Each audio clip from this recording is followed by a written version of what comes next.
Vous écoutez Cavalier Bilingue, le podcast qui vous emmène en voyage à cheval autour du monde. Ensemble, nous allons parler culture équestre à l'international, entrepreneuriat dans le monde du cheval, réflexion sur le monde équestre qui nous entoure, apprentissage des langues au travers de sa passion pour les chevaux, et bien d'autres sujets. Alors, si l'aventure vous tente, c'est parti pour un nouvel épisode de Cavalier Bilingue.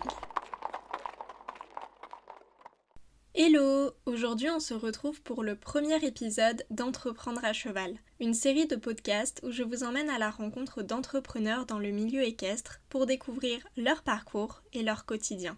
Dans ce premier épisode, je vous emmène à la rencontre de Donia et Lola qui ont fondé la Guinguette Équestre, un concours de spectacle équestre dans une ambiance guinguette. Elles vont nous raconter pourquoi elles ont décidé de lancer ce projet, comment elles ont organisé la première édition qui a eu lieu en juillet dernier, et les coulisses du début de préparation de cette seconde édition qui aura lieu en juin 2024. Cet épisode a été enregistré lors du Salon du Cheval d'Angers. J'ai fait au mieux pour éliminer le plus possible le bruit de fond, mais sur certaines parties du podcast, on entend encore un peu l'ambiance du salon. Je m'en excuse. J'espère que ça ne vous gênera pas dans l'écoute de ce podcast passionnant. Personnellement, j'adore découvrir les coulisses des événements et c'est ce que nous offrent les filles dans cet épisode. Bonne écoute! Alors bonjour Lola et Donia, merci beaucoup d'avoir accepté de participer à ce podcast et notamment au premier podcast de la série Entreprendre à cheval. Aujourd'hui on se rencontre pour parler de votre parcours d'entrepreneur dans le monde équestre. L'année dernière vous avez cofondé la Guinguette Équestre qui est un concours de spectacle équestre dans une ambiance guinguette.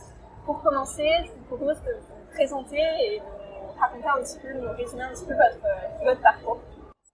Alors bonjour, moi je m'appelle Donia, je suis coach sportif dans la vie de tous les jours. J'ai mes chevaux et mes poneys à la maison. Et après, je vous laisse avec Lola. Bonjour, moi c'est Lola. J'ai un cheval depuis que j'ai 13 ans. Ça fait maintenant 10 ans pile. Je suis vidéaste indépendante et en CDI dans un média. Voilà, et donc j'ai travaillé avec mon cheval. Je l'ai éduqué depuis tout petit et c'est grâce à lui que je me suis un peu intéressée au travail à pied, au monde du spectacle. Et on a fait quelques concours de spectacle équestre, donc c'est aussi pour ça qu'on a pensé à la Guinguette Équestre. Donc merci pour la transition et on va maintenant se concentrer un petit peu plus sur la Guinguette Équestre que vous avez cofondée l'année dernière. Comment est-ce que vous est venue l'idée de créer cette Guinguette Équestre ? En vrai, l'idée, ça a commencé avec Donia. Je vous laisse expliquer un peu. Alors, j'ai toujours eu des idées plein la tête à vouloir organiser des événements, etc. Et du coup, à ce moment-là, Lola était vraiment dans le monde du spectacle. Elle venait de faire les étoiles équestres, on était venus à Angers, enfin plusieurs choses. Et du coup, je me suis dit, allez, pourquoi pas faire un concours de spectacle équestre dans ma ville où j'habite. Du coup, je connais le maire, donc j'ai envoyé un message. Il était partant, donc j'ai direct appelé Lola. Bon je sais pas si t'es prête, mais c'est parti, on va commencer avec un concours de spectacle équestre. Et après, on a trouvé le nom, on a cherché, après c'est tout un travail derrière, mais de base, c'est venu comme ça. Et ouais, donc Donia voulait vraiment, elle avait vraiment une envie de créer quelque chose dans notre ville à Saint-Aubin-du-Cormier et quelque chose autour du cheval parce qu'on est toutes les deux passionnées par le monde du cheval. Et moi, comme je sortais des étoiles équestres et j'avais commencé moi le spectacle entre guillemets avec les rencontres du Renard de la Sens où c'était un concours de spectacle équestre à ce moment-là. Je crois que ça n'existe plus, mais c'est comme ça que moi j'ai mis le pied dans ce monde-là. Après j'en avais fait un petit à Tréguier, il me semble. Et du coup après on a fait Angers, donc Donia me suivait tout le temps dans ce genre d'épreuves. Et du coup en fait on s'est rendu compte, enfin moi en tout cas comme je faisais du spectacle, que ce genre d'événement n'était pas beaucoup, il y en avait pas beaucoup en fait, à part l'emballe en soi, il y en avait pas énormément. Et on trouve vraiment l'idée cool parce que c'était vraiment un tremplin pour des jeunes artistes. Moi qui avais jamais sorti mon cheval de ma vie, en fait ça m'a aidé à faire ça. Ça m'a fait prendre confiance, ça m'a donné des expériences et tout, et c'est trop bien, je trouve, pour commencer dans ce monde-là, pour se faire un peu connaître, et donc l'idée de développer un peu cette activité-là en fait de concours de spectacle, la valoriser, pour valoriser des talents. On aimait bien, donc en fait avec Donia qui avait des projets plein la tête et moi qui viens un peu de spectacle, on s'est dit go, on fait ça, on va mettre en avant un peu le spectacle. Donc du coup vous avez commencé à nous parler du lieu où a lieu la Guinguette, donc à Saint-Aubin-du-Cormier. Et j'ai bien compris, c'est par là que vous habitez, donc c'est ça qui a fait choisir un petit peu la ville. Mais le lieu en lui-même, où a lieu l'événement, qu'est-ce qui a fait que vous l'avez choisi et comment vous l'avez trouvé? Alors, du coup, moi, comme j'ai dit dans ma présentation, j'ai mes chevaux à la maison, donc du coup à Saint-Aubin-du-Cormier. Je fais un peu de tout, donc du travail à pied, de la monte, de la balade, à pied. Et du coup, il y a un étang juste derrière mes champs, donc vraiment à 2 minutes à pied. Donc j'y passe vraiment tout le temps, même pour aller voir mes chevaux, je passe par là pour y aller à pied quand je prends pas ma voiture. Je passe vraiment tout le temps par cet endroit-là.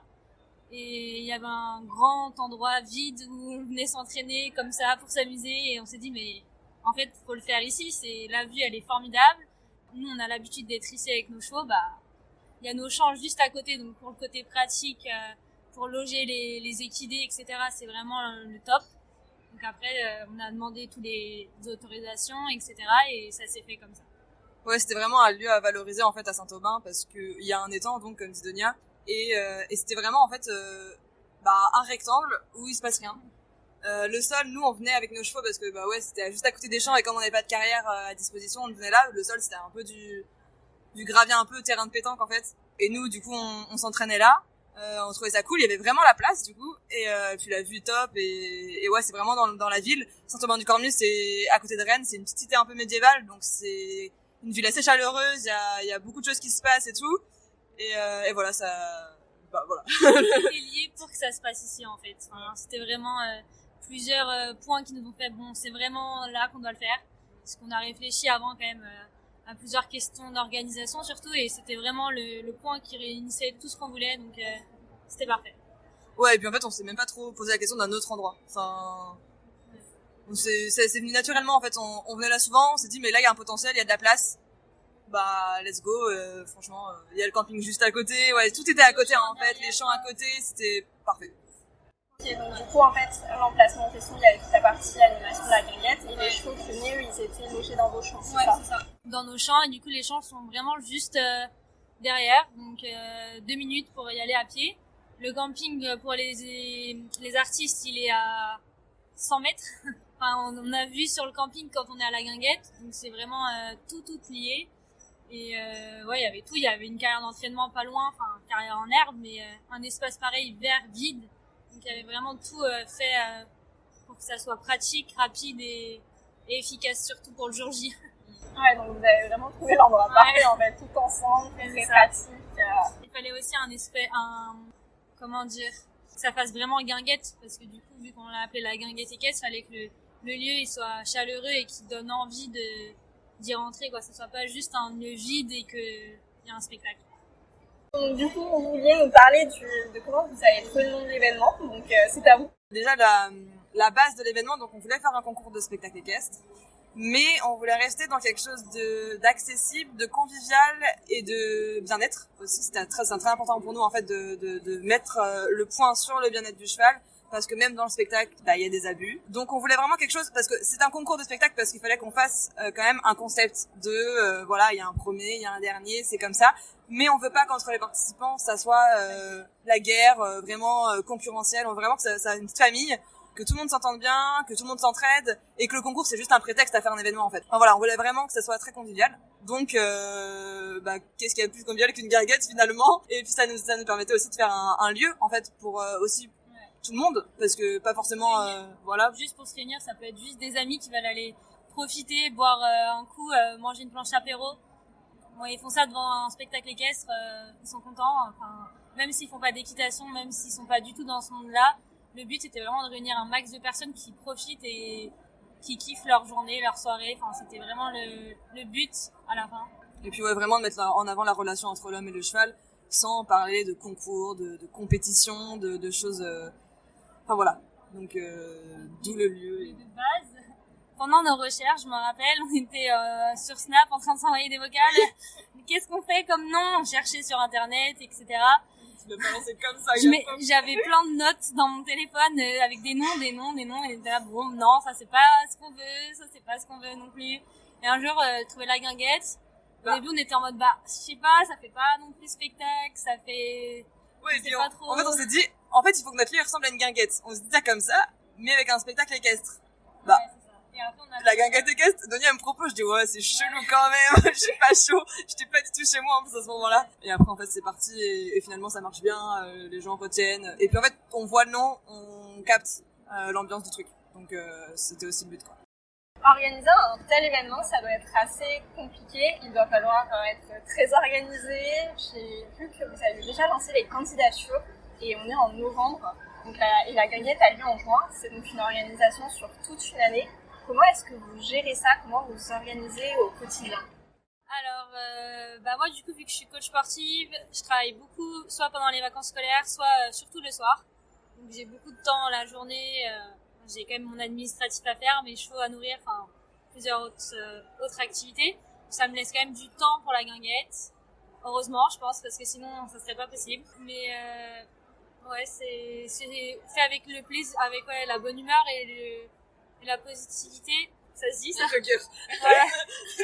Faut rester positif, et plus on est positif, plus ça fonctionne. C'est comme ça que on avance bien quoi. Ouais, il faut oser en vrai. Moi, j'étais à mon compte l'année dernière, donc c'était aussi plus facile. J'avais du temps. Enfin, je travaillais un peu comme je voulais, aux heures que je voulais, donc j'avais le temps pour la guinguette. Là, cette année, du coup, j'ai commencé à 35 heures, donc en CDI. Donc ça va être un peu plus chaud. Enfin, là, je trouve mon rythme parce que je viens de commencer, et après, je me garderai des week-ends pour ça. Je pense que du coup, je bosserai là-dessus avec Mia sur les week-ends ou sur les soirées. Mais après, on travaille un peu de notre côté, et puis on fait des points souvent. On se donne les tâches à faire, mais en fait, c'est assez fluide. Enfin, franchement, on a chacun plus notre catégorie, en fait, qui fait quoi. Genre, moi, je suis plus au niveau administratif, voir toutes les demandes à faire, les dossiers, à répondre aux mails, enfin, etc. Et Lola, elle est plus dans tout ce qui est dans la communication, sur les réseaux, sur les points à faire ensemble aussi, parce que du coup, il y a beaucoup de points quand même à rassembler ensemble quand on sélectionne les candidats, quand on a des points à faire sur les candidats après, une fois qu'ils sont sélectionnés.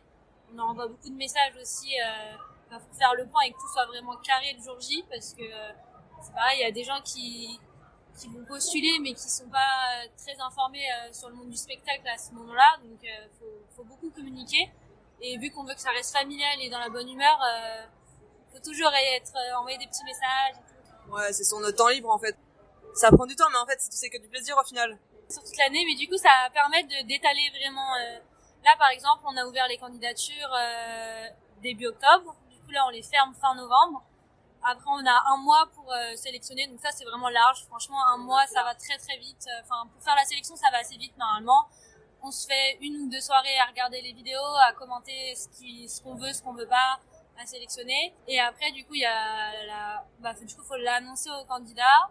Donc on le fait par téléphone et par message, par mail, plusieurs formats, mais on essaie de les avoir au téléphone, pareil pour le côté familial et convivial. Et après du coup c'est beaucoup de préparatifs pour tout ce qui est autour, donc restauration, buvette, la décoration, la gestion du sable, les stands, les marques, les lots, les sponsors. Ça c'est ce qui prend le plus de temps, je pense vraiment, c'est de récolter des fonds sans que nous on ait trop à déverser.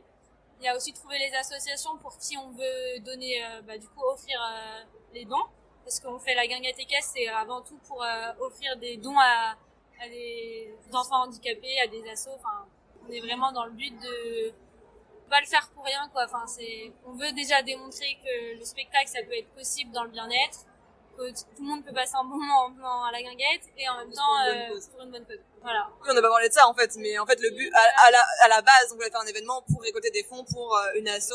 L'année dernière, on a fait pour une petite fille handicapée. Cette année, on sait pas encore, on n'a pas encore déterminé l'association. Mais ouais, sinon au niveau logistique, ouais, il y a beaucoup de choses à faire. Au final, on pense pas comme ça, mais ouais, comme a dit Donia, tout ça, tous les stands, les sponsors surtout, c'est surtout les sponsors en fait et les lots, parce que nous, on n'a pas beaucoup de moyens. En vrai, on est super jeunes, on a 22 et 21 ans, donc on n'a pas accès à faire de notre argent de le mettre comme ça, mais du coup ouais, il faut qu'on trouve des gens, des sponsors, et c'est pour ça qu'il faut faut avoir un peu de culot, il faut aller voir les gens, il faut démarcher. Et en vrai, on s'en est plutôt bien sorti sur la première édition pour ça. C'est aussi l'avantage d'être dans une petite ville, c'est que moi du coup je suis coach sportive et mes parents sont commerçants dans la même ville, donc du coup on a des contacts dans la ville forcément entre commerçants. Donc c'est ça aussi qui fait notre atout, c'est que vu qu'on est dans une petite ville, on peut aller voir les gens, on les connaît, on leur dit ouais nous on a ça comme projet, est-ce que vous nous suivez? Même l'association en soi, Ouais. pour qui on fait, Elle est connue elle est connue aussi. dans la ville, donc ça aidait, les gens avaient envie de donner pour cet asso-là, donc ça aide. C'est surtout ça. Si on serait dans une grande ville, à mon avis, ça serait beaucoup plus compliqué. Déjà, rien que la gestion avec la mairie, enfin, là c'est pareil, la mairie, elle nous a aidé aussi à que ça fonctionne bien, toute la location de matériel, enfin, sans eux, on n'a pas de table, on n'a pas de barnum, Pas de lieu. on n'a pas de lieu, on peut pas le créer comme ça, quoi. Oui, parce que on reste sur l'espace public en plus, donc voilà, c'est vraiment avec la mairie qu'on voit ça. C'est pas un parc expo ou quelque chose de fermé. Et du coup, ça reste à l'extérieur. Aujourd'hui, vous avez de nombreux bénévoles qui viennent vous aider à l'organisation, mais est-ce qu'il y a aussi des gens qui vont venir vous aider un petit peu plus en amont, puisque vous êtes que 2 à l'année pour tout gérer, donc est-ce qu'un peu avant le congé, il y a d'autres personnes qui vous rejoignent pour vous aider? Avant tout, il y a nos proches. En vrai, même s'ils sont pas à 100% avec nous dans l'organisation, ils nous soutiennent. Enfin, moi, clairement, mon copain, ton copain, nos parents, ils nous soutiennent moralement en tout cas. Les parents d'Onan nous ont aussi aidés pour du matos, pour plein de choses en vrai. Ouais, pour les sponsors, pour réussir à accoster des gens que eux connaissent et peut-être pas nous. Après, en amont, en soi... L'année dernière, on était 2. Franchement, l'année dernière, on était 2 à organiser et on a une stagiaire aussi, ouais. On a une stagiaire qui était intéressée à participer à la guinguette équestre, du coup, pour la bonne cause, et qu'elle, elle cherchait un stage dans la com, etc., dans l'événementiel. Donc, du coup, ça tombait bien. Donc, on a eu de l'aide là-dessus. Par contre, cette année, là, on va avoir plus de monde parce que on va gérer en plus le côté restauration et buvette. L'année dernière, on avait laissé ça à une personne extérieure, à une entreprise. Et là, cette année, vraiment pour avoir plus de bénéfices et pour vraiment avoir le contrôle sur tout l'événement, on va gérer ça aussi avec notre association. Et du coup, là, par contre, c'est pas nous qui allons gérer parce qu'on n'a pas les compétences pour savoir combien il va falloir, par exemple, des galettes de saucisses, la marche qu'il faut faire, c'est là-dessus, on n'est pas du tout rodé. Du coup, il y aura des bénévoles, responsables buvette, responsables restauration, je sais pas, responsables déco, stock. Enfin, il y a vraiment avoir un responsable à chaque fois et du coup des réunions entre nous. Là, il est un peu tôt encore pour eux parce que c'est en juin, donc là, ils ont pas encore la tête à se dire bon, allez, on va s'y mettre. Mais je pense qu'après les fêtes, là, c'est bon, on est parti pour plusieurs réunions, pour plusieurs points avec des bénévoles. Et avec notre équipe, pour le jour J aussi, hein, c'est... Ouais, là, ça serait bien pour cette année qu'on trouve, comme Sonia, des responsables de chaque un petit peu pôle, entre guillemets. Nous, la restauration, on va pas savoir gérer en soi. On a beaucoup d'autres choses à gérer aussi. Donc, c'est toujours pareil. À Saint-Thomas, voilà, c'est une petite commune. On connaît le bar, tout ça. Donc voilà, toi, c'est ton ami sait gérer la restauration. Donc lui, se chargera de ça.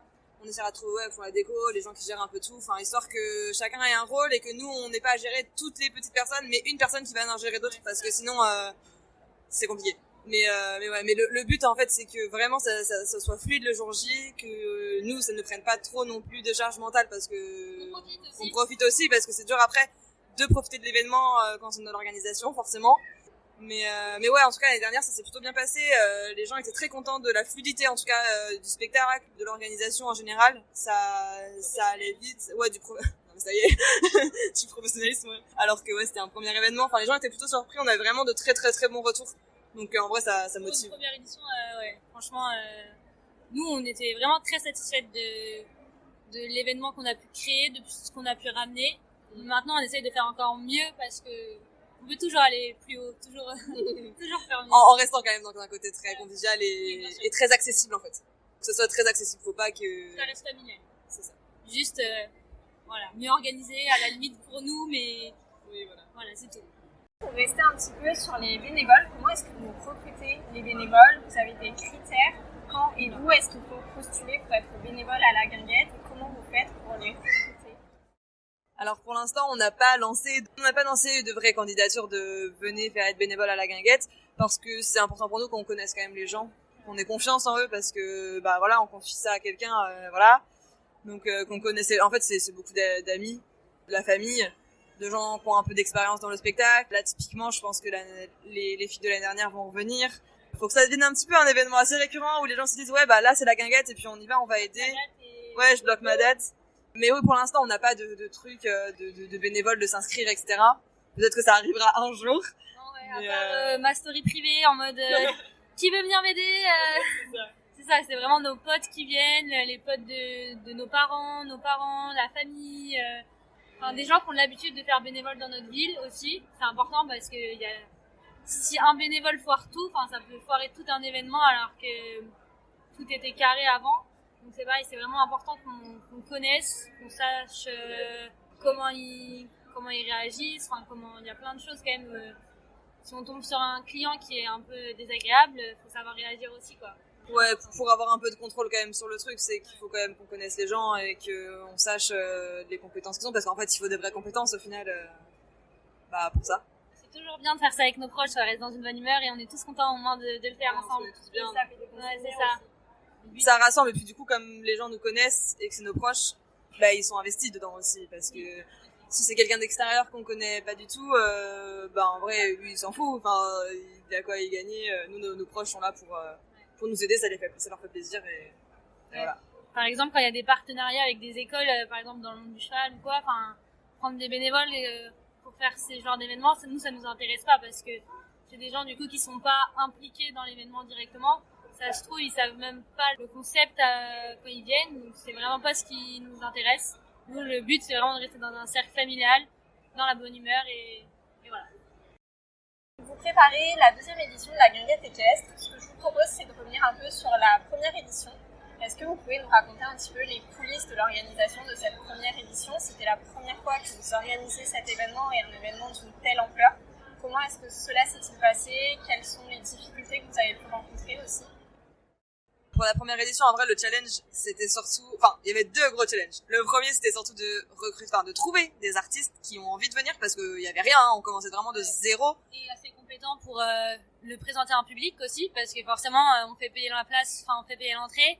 On va pas dire, hop, c'est un cheval qui court dans une carrière, et puis voilà, on n'a plus que ça à vous proposer. Non, ça, c'est pas possible. Fallait que ça soit assez compétent.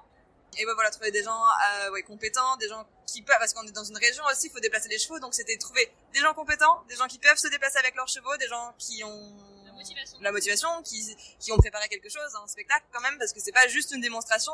On aimerait bien que ça tende quand même vers du spectacle, parce que il y a un public quand même, donc si c'est que des démonstrations pareilles, ça marche pas.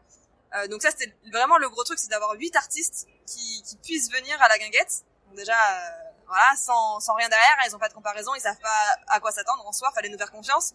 Et le deuxième point, c'était d'avoir du public, en fait, que ça marche, parce que c'est pareil, et en vrai, ça, je pense que ça a joué beaucoup sur la com, parce que sans com, en vrai, personne connaît. En vrai, on a de la chance aussi que j'ai un compte Instagram qui a un petit peu de visibilité dans ce monde-là, du coup, dans ce monde de un peu de travail à pied, spectacle, bien-être.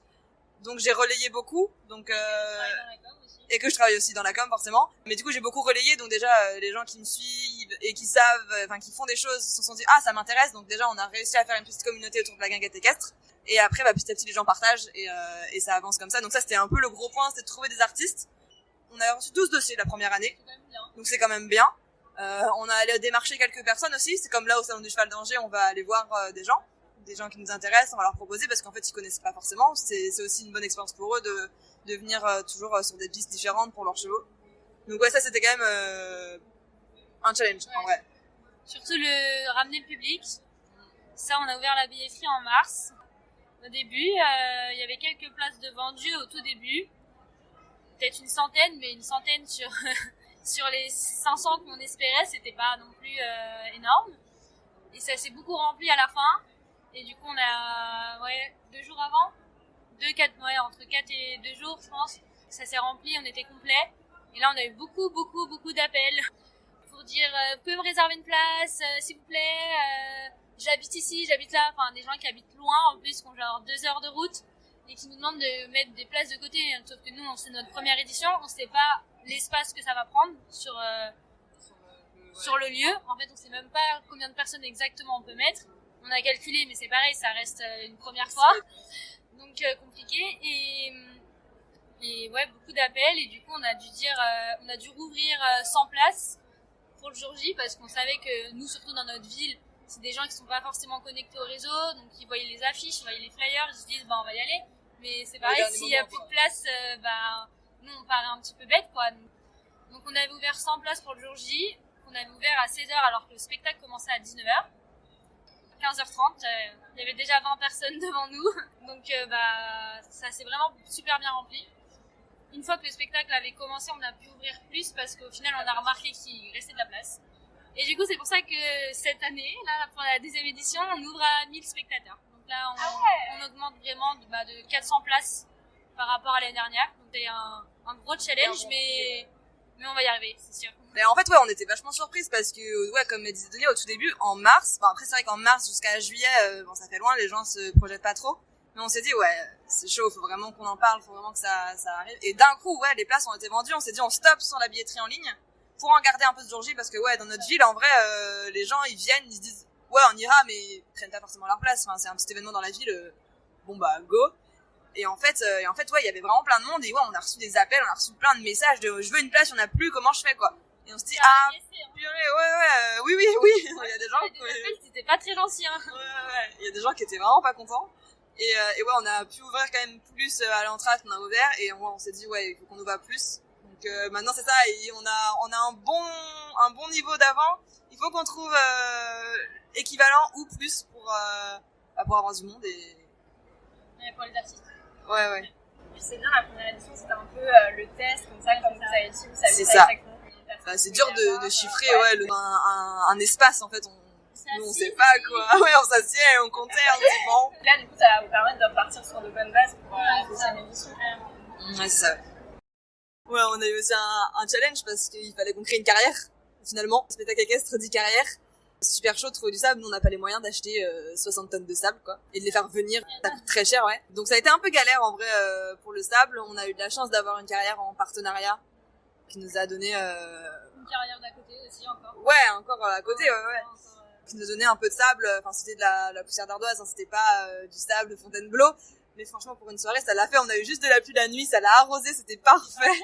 Et donc là on a eu vraiment de chance sur ça. Maintenant j'espère que pour la deuxième édition on espère tendre à une vraie carrière, quoi, enfin en tout cas des vrais sables. On va essayer, on va chercher.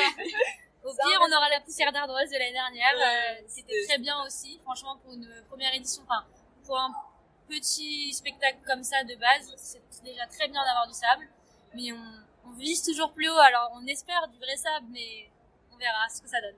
Après voilà, c'est plein de petits détails techniques comme ça, mais qui font que ça rend le truc un peu plus pro, quoi, et plus crédible. Vous avez parlé un petit peu de la pluie qu'il y a eu la veille.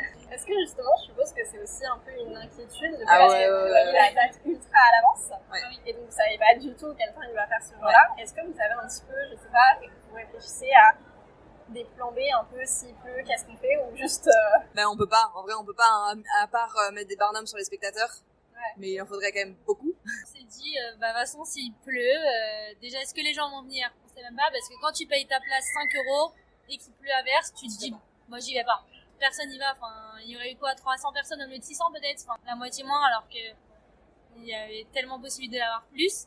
Mais il a plu toute la journée. On a installé sous des petites pluies, c'était pas des grosses pluies, mais c'était quand même des petites pluies. Ouais, c'est en Bretagne, hein. Voilà. 18h, un grand rayon de soleil. Vraiment juste pour le temps du spectacle, jusqu'à minuit, et une fois qu'on est rentré chez nous, il a plu. Non, on a eu vraiment de la chance. Maintenant, on essaie de faire ça quand même, c'était le 1er juillet l'année dernière. Bon, j'espère que le 1er juillet il fait beau, quoi. Là, cette année, c'est le 22 juin, c'est un peu plus tôt. C'est un peu plus de risque. Mais si c'est comme l'année dernière, il faisait plus beau en 22 juin que le 1er juillet, donc... non, en vrai, c'est... De toute façon, maintenant, c'est tellement déréglé, on sait même pas... Le temps, il veut rien dire en ce moment, donc on peut même pas savoir, c'est vraiment un coup de chance ou non. S'il pleut, bah... On fera avec, hein. On trouvera des solutions à la dernière minute, c'est pas grave, hein. On reste dans une petite ville soudée, donc on sait qu'il y aura du monde pour nous aider, pour nous prêter leur barnum gratuitement, pour faire un max pour nous aider, mais c'est pareil, ça reste de la dernière minute et de l'improvisation vraiment au jour J, là, pour le coup. Pour la pluie, ça sera vraiment, on verra. Mais il fera beau, de toute façon. On va revenir justement sur le choix de la date. Donc l'année dernière, c'était le 1er juillet, là, aujourd'hui, cette année, c'est le 22 juin. Qu'est-ce qui fait que vous choisissez de prévoir? Bah, pas nous, en fait, là, c'est le programme de la mairie, parce qu'à Saint-Aubin, ils font tous les samedis soirs des petites soirées l'été. Donc ça veut dire qu'on supprimait une de leurs soirées pour notre truc. Donc au début c'était un peu compliqué parce qu'on n'était pas forcément crédible. T'as 21 et 22 ans, tu dis allez, moi je veux créer un concours de spectacle, les gars, je vais ramener 600 personnes, ils te regardent en mode... Ouais, c'est ça, ouais. On était vraiment pas pris au sérieux au début. Enfin, ils se sont dit, ouais, les deux petites jeunes filles, veulent faire un spectacle de poney, quoi. Bon. Et au final, ils ont été très surpris et on est contents parce que ça crédibilise le truc. Ils sont restés très gentils, très adorables avec nous. Hein. Oui, c'est juste que forcément... C'est normal, en vrai, c'est normal. On voit 2 jeunes filles arriver et on se dit, wow. Et en vrai, ça s'est très bien passé. Mais du coup, non, c'est vraiment au niveau du planning de la mairie et de la ville, en fait, finalement. Surtout, il y a plein d'assauts dans notre commune. Plein d'assauts, ça veut dire il y a plein d'événements, fin d'année scolaire. Donc, pareil, des kermesse, spectacle de danse, spectacle de gym, spectacle de musique. Enfin, il y a vraiment plein d'assauts, donc plein d'activités prévues. Et on s'y est penché quand même début septembre. Ouais, en retour de vacances. Début septembre, on a été voir la mairie là pour fixer notre date, donc quand même 2 mois après notre première guinguette. C'est quand même assez tôt, et du coup on a réussi juste à trouver la date du 22 juin. Sinon c'était en août, donc ça faisait un peu loin, et puis les gens sont souvent en vacances, donc au moins les gens sont pas encore partis. Et... Bon, voilà, on verra. Ça tombe, ça tombe un peu dans les épreuves, mais du bac et tout, mais on n'a pas le choix. On verra. Si on vous demandait de résumer en 3 mots cette expérience de l'organisation de la première édition de la guinguette équestre, quel serait-il? En 3 mots... Je viens de vous poser une colle là. Ah ouais. De juste notre expérience d'organisateur. Ouais, ou ce que vous en retenez aussi plus de manière plus générale. Déjà convivialité, en vrai, ça peut être un mot. Moi je dirais convivialité, folie et joie. Non mais attends, c'est pas du tout 3 mots représentatifs. Non, mais non. C'est les émotions qui viennent... Quand je pense à la guinguette, c'est ça. Mais si on fait vraiment 3 mots pour résumer... La convivialité, en vrai, oui. Ouais. Parce qu'on est avec plein de monde, c'est cool. En vrai, je vais même pas dire stressant. Parce que c'était même pas stressant, en fait. Franchement, c'était que du kiff. Mais découverte, peut-être. Enfin, expérience, en tout cas. Ouais, expérience. Expérience, en vrai, parce qu'on prend vachement d'expérience avec tout. Enfin, on touche à beaucoup de choses. Et puis débrouillard. La débrouille, quoi, tu vois. Genre, en vrai... Le culot, le culot en fait. Hein. C'est culot, ouais. Convivialité, culot et expérience. C'est bien. Je sais pas, c'est dur en vrai. Du coup, pour ce projet de guinguette équestre, quels sont vos objectifs à plus ou moins long terme? Aïe! Ça va encore plus une colle. Bah, que cette année ça se passe bien et que voilà, qu'on upgrade un peu de niveau, qu'on ait plus de monde, que on apprenne aussi de l'expérience d'avant. Avoir une vraie carrière aussi. Une vraie carrière, ça serait bien, une vraie carrière, ouais, ça serait vraiment cool. Garder la satisfaction des artistes comme la première année, parce que vraiment ils sont tous repartis super contents, même quand on finissait dernier, enfin avant-dernier, même les places que personne n'a envie d'être, ils se repartent tous avec un grand sourire et l'envie de revenir, et c'est ça que je pense qu'on a envie de garder. Ouais, c'est ça, c'est vraiment que ça reste une famille, que tout le monde s'entende bien, que tout le monde se connaisse et envie de revenir, que de la bonne volonté. Après, on les a bien gâtés aussi, hein, les artistes.